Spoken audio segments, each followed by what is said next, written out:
Ini maksud menuju demokrasi terpimpin itu apa ya? Siapa yang bisa jelasin?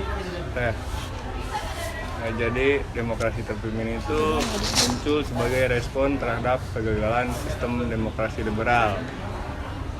Sistem demokrasi liberal mengalami ketidakstabilan politik akibat seringnya pergantian kabinet dan tidak berfungsinya parlemen secara efektif. Jadi situasi ini memicu Presiden Soekarno untuk mengeluarkan dekret presiden pada tanggal 5 Juli 1959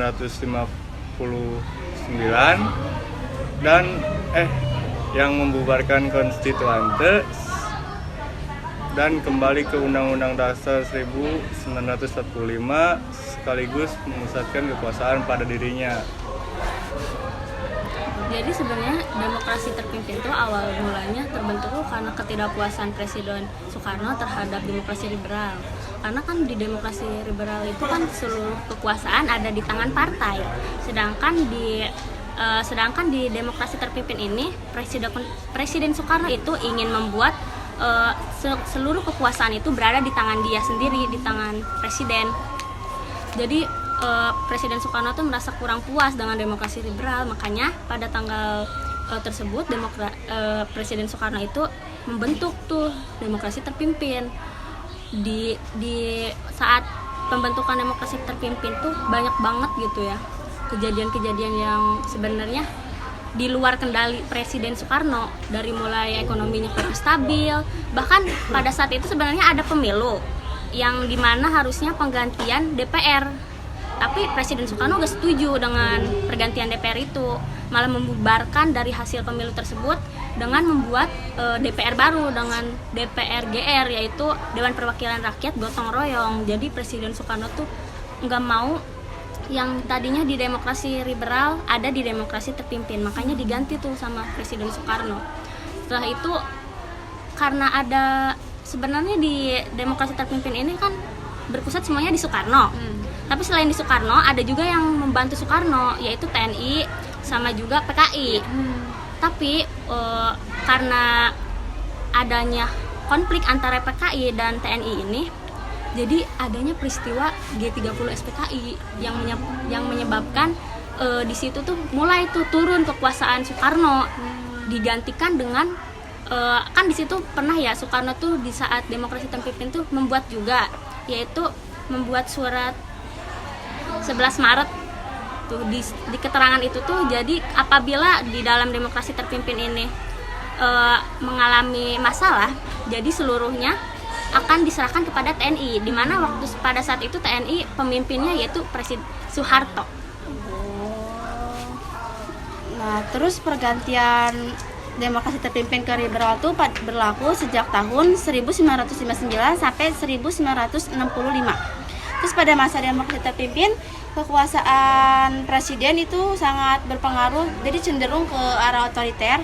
Terus partai politik di demokrasi terpimpin juga belum stabil, karena parlemen ini sudah tidak nyata. Terus partai lainnya tuh dihimpun sama Soekarno menggunakan kerjasama yang didominasi ideologi. Nah, terus di era demokrasi terpimpin, kekuasaan politik itu berpusat pada 3, yaitu ada Soekarno, terus tentara, sampai PKI. Nah, kan tadi kata Dewi kan kas di demokrasi terpimpin belum stabil ya. Ya itu karena belum masuk penerimaan uang gitu, sedangkan pengeluarannya lebih meningkat dari pemasukan. Setahu aku materi ketiga itu tentang pembebasan Irian Barat ya? Iya. Setahu aku juga pembebasan Irian Barat tuh ditunda gak sih? Selama 1 tahun? Iya. Kenapa sih itu ditundanya? Jadi waktu kita selesai KMB atau konferensi meja bundar, pembebasan Irian Barat ini ditunda selama 1 tahun karena Belanda tidak mau semudah itu melepaskan Irian Barat, karena di Irian Barat itu terdapat banyak sekali sumber daya alam yang sangat kaya gitu. Jadi Belanda tidak mau semudah itu melepaskan Irian Barat gitu. Nah, terus pembebasan Irian Barat itu nggak sesimpel itu gitu.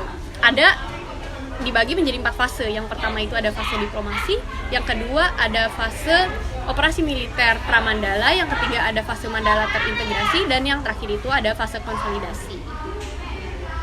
Untuk fase pertama yaitu fase diplomasi, di mana dalam misi fase diplomasi ini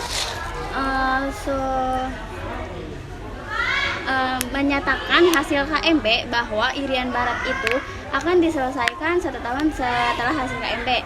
Nah, setelah 1 tahun kemudian hasil KMB itu akhirnya Irian Barat itu masuk ke wilayah Indonesia.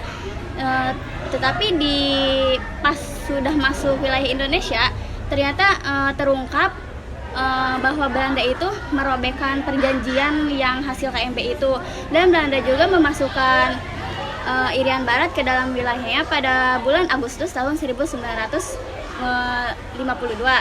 Nah, Amerika Serikat itu berhasil untuk mendukung agenda Belanda untuk merebut wilayah Irian Barat dengan omongan bahwa Amerika itu akan diberikan wilayah Irian Barat yang penuh dengan sumber daya alam.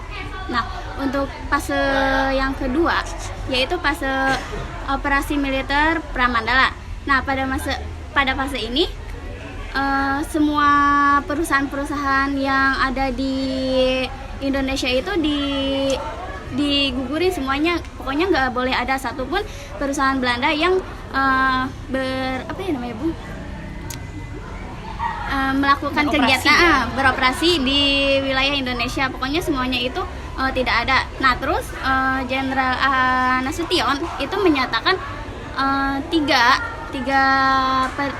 pernyataan. Yang pertama yaitu operasi A dengan kegiatan mengirimkan intelijen ke wilayah Irian Barat. Nah, yang kedua yaitu dengan kegiatan B melakukan kegiatan diplomasi luar negeri untuk melemahkan Belanda. Nah, yang terakhir itu operasi ketiga dengan kegiatan melakukan memperkuat militer Indonesia untuk merebut secara paksa Irian Barat dari Belanda. Nah, kalau di fase ketiga itu ada fase Mandala terintegrasi. Di sini itu simpelnya Pak Soeharto atau yang memimpin perlawanan terhadap pembebasan Irian Barat ini mengumpulkan seluruh pasukan, mau itu dari pasukan angkatan darat, angkatan laut, angkatan udara, bahkan sampai kepolisian negara pun dia satukan untuk membentuk operasi militer untuk pembebasan Irian Barat gitu. Kalau misalnya fase yang terakhir itu ada fase konsolidasi, di mana rakyat Indonesia itu setuju untuk membuat pepera. Pepera itu adalah penetapan pendapat rakyat. Jadi orang Papua di seluruh Indonesia dari Sabang sampai Merauke itu dibuat pernyataan mereka itu mau memilih Belanda atau memilih negara Indonesia, dan hasilnya itu mereka memutuskan untuk bergabung dengan negara Republik Indonesia. Kalau yang keempat ini ada konfrontasi terhadap Malaysia, ada yang bisa jelasin nggak? Konfrontasi Malaysia yaitu persekutuan tanah Melayu dari Lekuan dari Singapura untuk menyatakan kedua negara tersebut menjadi Federasi Malaysia Rencana. Pembentukan Federasi Malaysia mendapat tantangan dari Filipina dan Indonesia. Ada juga pembentukan Federasi Malaysia dianggap sebagai neokolonialisme Inggris yang membahayakan revolusi Indonesia. Oleh karena itu, berdirinya negara Federasi Malaysia ditantang oleh pemerintah Malaysia untuk meredakan ketegangan di antaranya tiga negara tersebut.